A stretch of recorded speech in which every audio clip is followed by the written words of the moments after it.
বাংলাদেশিরা যারা বেঈমান, যারা এই সমস্ত কথাবার্তা বলছে, ভারতের অবদান ভুলে কথাবার্তা বলছে, তারা কি জানে যে ভারত চাইলে 1 মিনিটের মধ্যে বাংলাদেশের মেট্রো বন্ধ করে দিতে পারে? এই বিষয়টা নিয়ে আসবো। তার আগে বলি কেন এই কথাটা বলছি, কারণ বাংলাদেশের মেট্রোতে টিকিট সংকট তৈরি হয়েছিল, যে খবরটা নিয়ে প্রথমেই এসেছিলাম।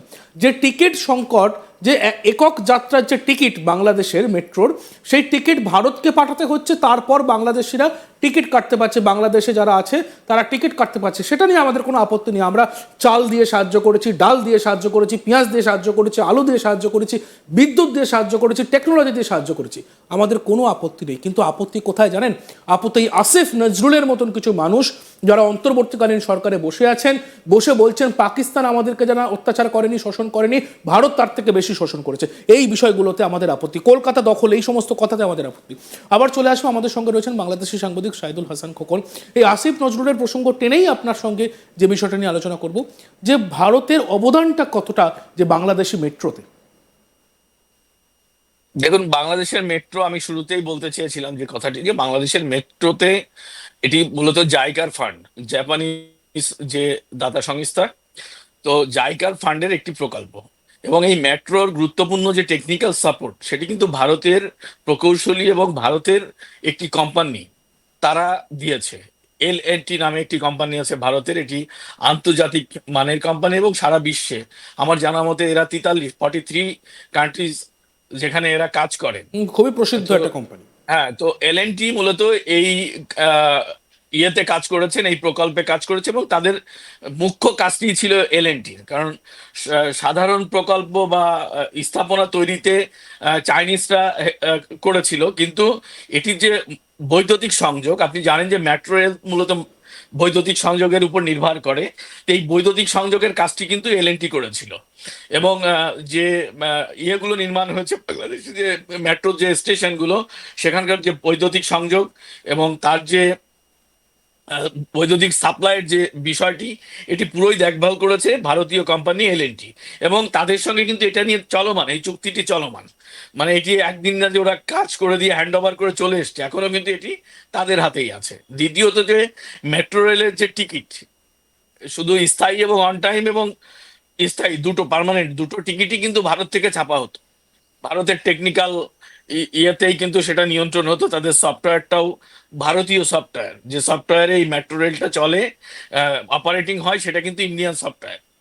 তো এটি কিন্তু ভারত থেকেই হচ্ছিল।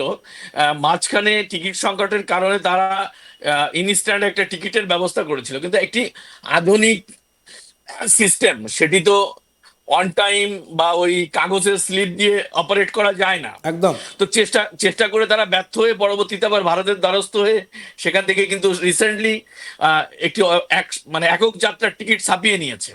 তো মেট্রো রেল চালাতে হলে এই মুহূর্তে ভারতের বিকল্প নেই। ভারতের টেকনিক্যাল সাপোর্ট এবং এই ধরনের সাপোর্ট ভারত থেকেই তাদের নিতে হবে, না হলে মেট্রো রেলটা চালানো তাদের জন্য মানে বাংলাদেশের জন্য, রেল কর্তৃপক্ষের জন্য দুষ্কর হয়ে যাবে। এখন এটি সাধারণ মানুষ অনেক টেকনিক্যাল বিষয় বোঝে না। যারা ভারত দখল করতে চায়, যারা আহ জোশ নিয়ে, স্পিড নিয়ে ইয়ে কি বলে এটাকে, যে পদযাত্রা করে, আহ, ভারত অভিমুখে লং মার্চ করে, তারা কিন্তু যে গাড়িটা, যে ট্রাকটা, যে পিক আপটা চড়ে লং মার্চে আসে, এটা যে ভারতের টাটা কোম্পানির তৈরি, এরা কিন্তু এটা জানে। তারপরেও তারা আসে, ধরুন কিছুদিন আগে বিএনপির একজন নেতা, তিনি তার বউয়ের শাড়ি পুড়িয়েছেন, শাল হুম পুড়িয়েছেন, হুম বিদেশি ভারতীয় তৈরি টুথপেস্ট ফেলে দিয়েছেন।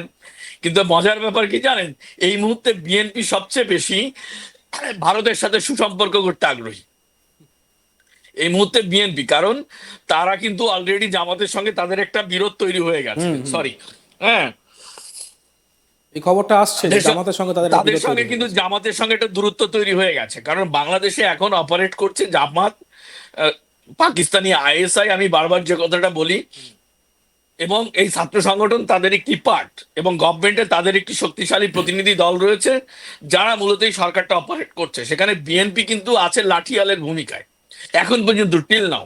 5 আগস্টের পরে বাংলাদেশে যত ঘটনা ঘটেছে, হামলা ভাঙচুর, আওয়ামী লীগ নেতাকর্মীদের উপর নির্যাতন, তার অধিকাংশ সংগঠিত হয়েছে বিএনপিদের দ্বারা।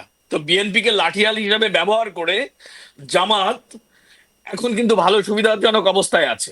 এবং বিএনপি কিন্তু এখন বাংলাদেশের মানুষের কাছে একটি ক্রিমিনাল পার্টি হয়ে গেছে, ঠিক। কারণ তারা যে ধরনের নির্যাতন নিপীড়ন করেছে। এই বিএনপি ভেবেছিল যে ভারত বিদ্বেষী হয়ে এই সাপোর্ট, জনগণের এই সাপোর্ট, ভারত বিরোধী অংশের সাপোর্টটা নেওয়া যাবে। এখন তারা দেখছে যে ভারত বিরোধী এই অংশটি মূলত জামাতি অংশ, তারা সাধারণ মানুষ নয়। তো তারা কিন্তু এখন আবার ব্যাক করেছে, ইউটার্ন নিয়েছে, এখন তারা আবার ভারতের পক্ষে ভালো কি ভালো করে কথা সাধারণ বলছে। মানুষ হবে? জামাতি যারা, তারা তো মোটামুটি একদম উৎসাহে উদ্দীপনায় মেতে ওঠেন, কিন্তু সাধারণ মানুষ তো চিকিৎসা নিতে আসেন ভারতে। সাধারণ মানুষ তো জানেন ভারতের অবদান কি, ভারত তো তাদের সঙ্গে কখনো কোনো শত্রুতা করেনি। এই জায়গায় দাঁড়িয়ে যে বিষয়টি উঠে আসে সেই বিষয়টি হলো, এই কয়েকদিন আগেই একটি খবর এসেছে, রিজভি যে বিএনপি নেতা, তিনি জামাতকে সরাসরি আক্রমণ করছেন। তিনি বলছেন যে আপনাদের মুক্তিযুদ্ধে অবদান কোথায়? মানে জামাত আর বিএনপির যে ফাটল, সেটা কিন্তু ক্রমশ প্রকাশ্যে আসছে। তাহলে কি বিএনপি কোনোভাবে চায় যে আমরা সরে যাই, আস্তে আস্তে আওয়ামী লীগ ক্ষমতায় আসুক, বা আবার জায়গাটা আওয়ামী লীগকে একটা অন্যভাবে সাপোর্ট দিয়ে জামাতকে সরিয়ে, ইউনূসকে সরিয়ে একটা আবার স্থিতিশীল একটা সরকার আসুক বাংলাদেশে? দেখুন, আমি একটা ব্যাপারে আপনাকে স্পষ্ট করে বলতে চাই, বাংলাদেশে এখন যারা রাষ্ট্র ব্যবস্থা পরিচালনা করছে, যারা সরকার চালাচ্ছে, এরা একটি দখলদার সরকার। এরা একটি সরকারকে উৎখাত করে, মানুষের চোখে ধুলো দিয়ে একটি সরকারকে উৎখাত করে ক্ষমতায় আসীন হয়েছে, এবং এরা ক্ষমতার স্বাদ পেয়ে গেছে। এরা কখনোই নির্বাচন দিয়ে কোনো রাজনৈতিক দলকে ক্ষমতায় বসানোর পক্ষে না। এরা মুখে যতই বলুক এমন সময় নির্বাচন দেব, তমক সময় নির্বাচন দেব, মূলত এটা আইওয়াস। তারা চাইছে তাদের কাউকে সাংগঠনিক ভাবে দাঁড় করিয়ে, রাজনৈতিক ভাবে দাঁড় করিয়ে তাকে ক্ষমতায় আসীন করার জন্য এরা চেষ্টা চালাচ্ছে। কিন্তু প্রকৃতপক্ষে বাংলাদেশের রাজনীতিতে, আমি আগেও একদিন আপনার সাথে বলেছি যে দুটি রাজনৈতিক দল, একটি আওয়ামী লীগ, একটি বিএনপি, এই দুটি দলই কিন্তু সর্বোচ্চ শক্তিশালী। তাদের ধারের কাছে অন্য কোনো রাজনৈতিক দল নেই ভোটের দিক দিয়ে। তো বিএনপি এবং আওয়ামী লীগ যদি এই মুহূর্তে তাদেরকে রাজনৈতিকভাবে মোকাবেলা করে, তাহলে এই সরকার কিন্তু 1 ঘন্টাও ক্ষমতায় থাকতে পারবে না। আজ মানে 1 ঘন্টা আলটিমেটাম দিয়ে যদি বিএনপি আওয়ামী লীগ এক হয়, তাহলে কিন্তু কোনোভাবেই এই সরকার 1 মিনিটের জন্য ক্ষমতা, মানে 1 ঘন্টার জন্য ক্ষমতায় থাকতে পারবে না। এটা কিন্তু সত্যি। তো বিএনপি এখন বুঝে গেছে যে আওয়ামী লীগকে এরা টেকনিক্যালি 5 আগস্টের পরে বাংলাদেশ থেকে বিতাড়িত করেছে, কিন্তু আওয়ামী লীগের সমর্থকদের তো বিতাড়িত করেনি। আওয়ামী লীগের প্রায় 6 কোটি সমর্থক আছে বাংলাদেশে, এটা মানে পরিসংখ্যান থেকে আমি বলছি। আর বিএনপিরও কাছাকাছি সমর্থক গোষ্ঠী আছে। তো সেই জায়গায় দাঁড়িয়ে একটি অবৈধ সরকার, একটি দখলদার সরকার, মানে একটি অর্বাচীন সরকার, দেশ চালাতে ব্যর্থ একটি সরকার, রাজনৈতিক মানে রাজনৈতিক প্রতিবন্ধকতা তৈরি করার জন্য বিএনপিকে কিন্তু আস্তে আস্তে মাইনাস করার চেষ্টা করছে।